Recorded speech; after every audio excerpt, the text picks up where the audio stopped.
आहान, हमारी हिम्मत कैसे हुई मेरी कार को छूने की? एक तो कार लेके जाते ऊपर से गंदी करके लाते हो।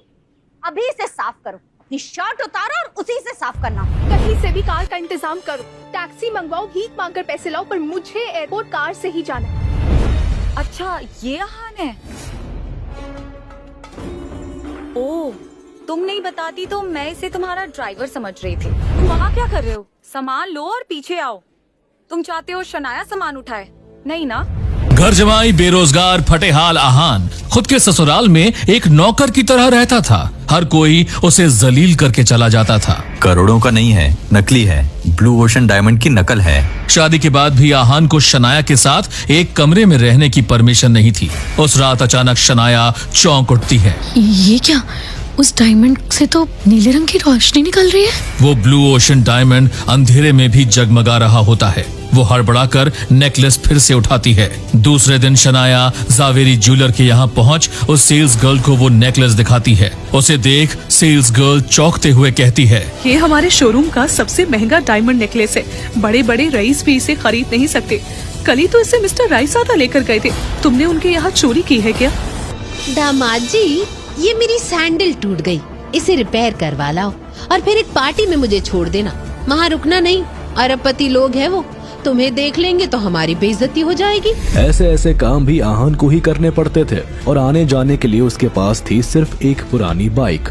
इधर आहान के दादा ससुर ने एक और मुसीबत खड़ी कर दी थी। शनाया, अगर रोजवुड स्प्रिंग प्रोजेक्ट तुम्हें नहीं मिला तो तुम्हें और तुम्हारे नाकारा पति को घर से बाहर का रास्ता दिखा दिया जाएगा। शनाया को समझ नहीं आ रहा था कि वो क्या करे, लेकिन अगले दिन रोजवुड स्प्रिंग के चीफ ने कुछ ऐसा कहा जिसे सुनकर शनाया के होश उड़ गए। गिल कंस्ट्रक्शन की तरफ से जो प्रेजेंटेशन भेजा गया था उसे देखकर मैं बहुत खुश हुआ। मेरा मानना है कि ये प्रोजेक्ट शनाया गिल को ही मिलना चाहिए। The meeting is over. इसके बाद हर्ष ने एक नंबर डायल किया। शनाया ने चुपके से वो नंबर देख लिया था। आहान सर, जो आपने काम कहा था वो हो चुका है। शनाया मैम को कॉन्ट्रैक्ट दे दिया है। और कोई आदेश? हर्ष के मुंह से आहान का नाम सुनकर शनाया के पैरों तले जमीन खिसक गई। जिस दामाद से सास ने साफ करवाई अपनी सैंडल, जो बीवी अपने पति से धुलवाती थी अपने कपड़े, साले और सालियों के कपड़े प्रेस करता था घर जमाई, जब उसी फटीचर घर जमाई की हकीकत आई सामने तो सबको पड़ गए दौरे। शहर के अमीर से अमीर आदमी गिर गए उस फटीचर घर जमाई के पैरों पर।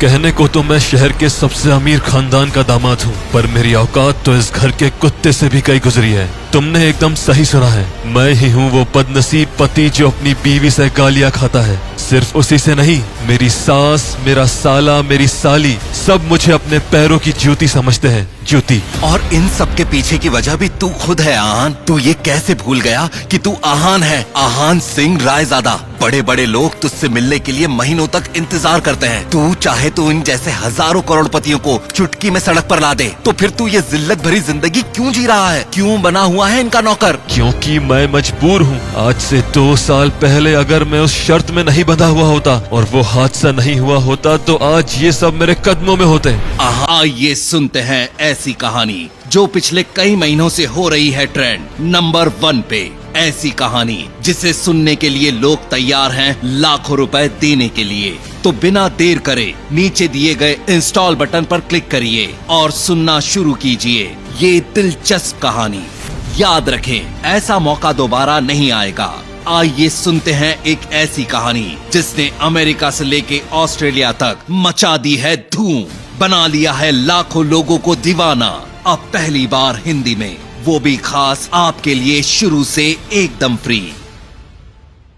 आहान, हमारी हिम्मत कैसे हुई मेरी कार को छूने की? वो शनाया को बैंक जाना था इसीलिए। शनाया? माना कि वो हमारी बेटी है, लेकिन अब उसके पति तुम हो। उसे कार में घुमाने का इतना ही शौक है ना, तो जाके खरीद लो कोई सेकेंड हैंड कार। वैसे तुम जैसा फटीचर सेकेंड हैंड क्या, थर्ड हैंड कार भी नहीं खरीद सकता। एक काम करो, रामू काका की साइकिल खरीद लो, उस पे घुमाते रहना अपनी पत्नी को। इडियट।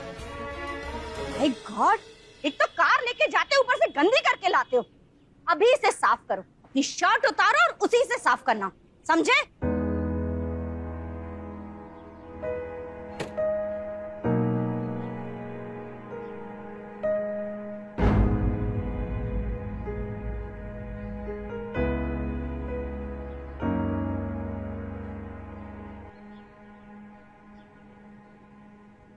सुनो, मेरी दोस्त लंदन से आ रही, कार ड्राइव करके मुझे एयरपोर्ट ले चलो। वो मम्मी जी ने अपनी कार चलाने के लिए मना किया है। क्या? तो तुम कहीं से भी कार का इंतजाम करो, टैक्सी मंगवाओ, भीख मांगकर पैसे लाओ, पर मुझे एयरपोर्ट कार से ही जाना है। एंड प्लीज जल्दी करो, मुझे लेट हो रहा है।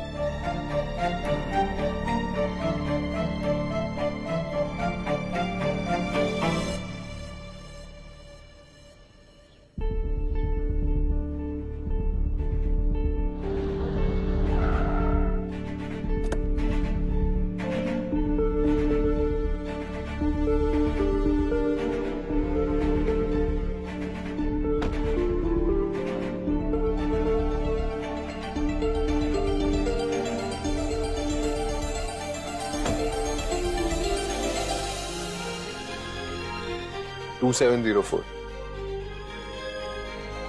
इसे शनाया तुम्हारी कौन सी दोस्त आ रही? रूपल आ रही। वो अजीब लड़की वापस आ गई है। पर वो क्यों आ रही है? अरे ये तुम क्या बोल रहे हो, अजीब लड़की? वो मेरी बेस्ट फ्रेंड है और 3 सालों के बाद वापस आ रही है। अब चलो जल्दी, मैं उससे मिलने के लिए बहुत एक्साइटेड हूँ। इस बड़े से शिमला शहर में अगर आहान रायजादा किसी से डरता था तो उसकी सास मिसेस यामिनी गिल के बाद वो रूपल गुप्ता थी। रूपल शनाया के बचपन की इकलौती दोस्त थी। 3 साल पहले शनाया की मॉम के साथ उसने भी आहान और शनाया की शादी के लिए अपना अपोज बिना डरे दिखाया था। एकदम से आहान को उसकी सुहाग रात वाला दिन याद आ गया। उसके ससुर शेखर गिल ने बहुत खुशी से सुहागरात की रूम को सजाने के लिए कहा था और शनाया का रूम तरह तरह के फूल और सेंटेड कैंडल से सजा हुआ था। वैसे तो आहान ने कुछ ज्यादा करने के बारे में बिल्कुल नहीं सोचा था। वो तो बस शनाया से कुछ बातें करना चाहता था। लेकिन सबके सोने के बाद रूपल उस रूम में आ गई और उसने सारे डेकोरेशन को तहस नहस कर दिया।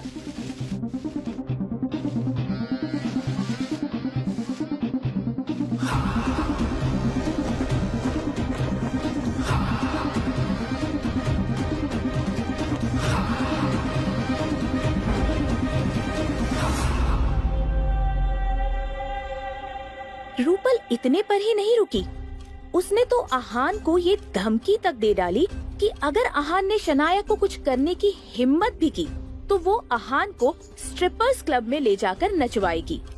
वो आहान से इतनी नफरत करती थी कि उसने ये तक कह दिया था कि अगर उसे 2 खून माफ होंगे तो दोनों बार वो आहान का ही कत्ल करेगी। आहान को उस रात से एक तरह का ट्रॉमा हो गया था। सुहाग रात के वक्त ही नहीं, आगे रूपल ने आहान को बहुत तंग किया था।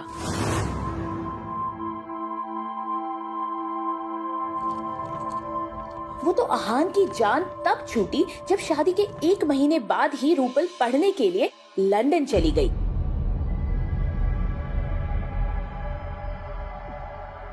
ये लड़की रूपल गुप्ता थी। अब जबकि रूपल शनाया की बेस्ट फ्रेंड थी तो ये बात जाहिर थी कि वो हर मामले में शनाया को अच्छे से मैच करती थी। अपने नाम की तरह रूपल बहुत खूबसूरत थी। हाय! इस लड़की की पर्सनालिटी में एक अलग किस्म का ऑरा था।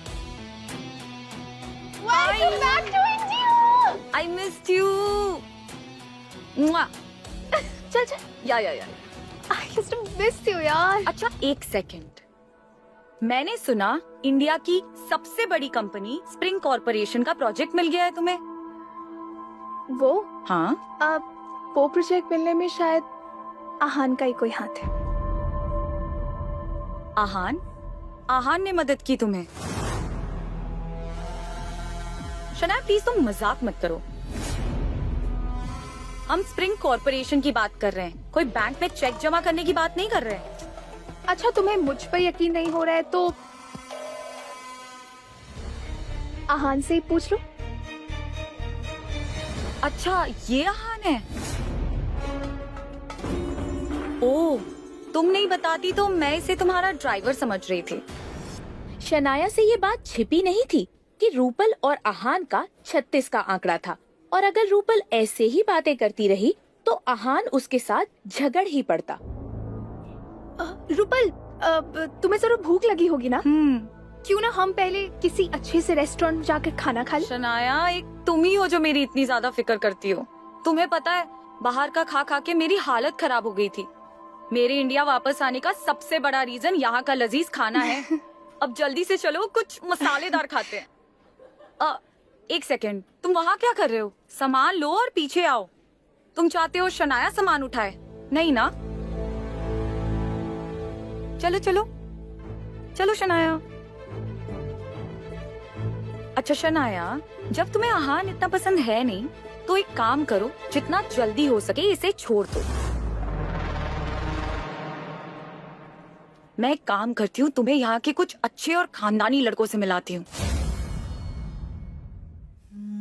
कुछ लोगों ने अपनी नई कंपनी शुरू की है और कुछ लोग अपना फैमिली बिजनेस चला रहे हैं। बट मैं दावे के साथ कह सकती हूँ शनाया कि वो लोग इस आहान से 100 गुना बेहतर है। रूपल, जरा चुप करो और मेरी बात सुनो। ये क्या बकवास किए जा रही हो तुम? मैं आहान को नहीं छोड़ सकती, एटलीस्ट तब तक नहीं जब तक वो मुझे नहीं छोड़ देता। ओके, समझ गई? रूपल कुछ समझ नहीं पा रही थी कि आखिर शनाया एक फटीचर पति के बारे में ऐसा कैसे बोल सकती है। क्या सच में उसे इतना बड़ा प्रोजेक्ट मिलने के पीछे आहान का हाथ था? मगर ऐसा कैसे पॉसिबल था? शनाया, तुम्हारे पास खुद की गाड़ी नहीं है? तुम तो जानती हो ना, मेरे पास ड्राइविंग लाइसेंस नहीं है। सो और आहान, तुम्हारा क्या? तुम्हारे पास खुद की कार नहीं है? नहीं, मैं कार अफोर्ड नहीं कर सकता। आहान का जवाब सुनकर रूपल नाराज हो गई। उसे समझ ही नहीं आ रहा था कि अब आगे उसे क्या कहना चाहिए। उसकी बेस्ट फ्रेंड के पास एक कार भी नहीं थी। अब चलो भी।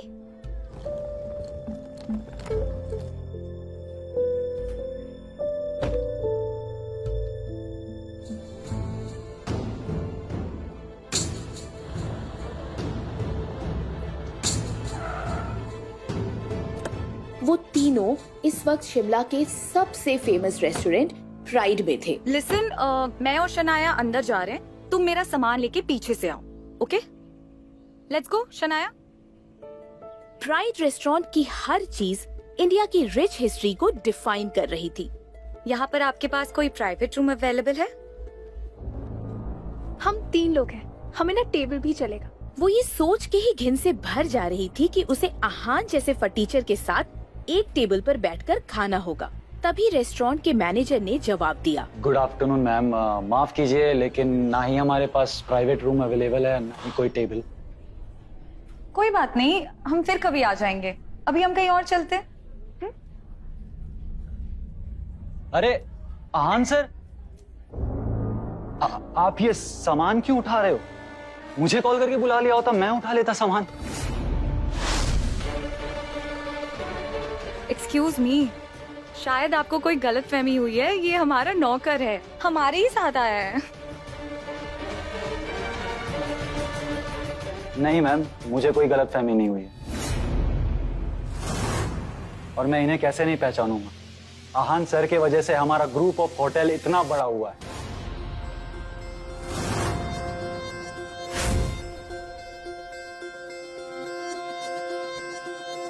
और आपको प्राइवेट रूम चाहिए था ना? हाँ, प्राइवेट रूम तो चाहिए था, पर आप ही ने कहा ना कि रूम एंड टेबल अवेलेबल नहीं है। आप आहान सर के साथ हो, प्राइवेट रूम क्या, यहाँ का वैली व्यू का सबसे लग्जरी स्वीट आपको मिल जाएगा। आप बस रूम चूज कीजिए।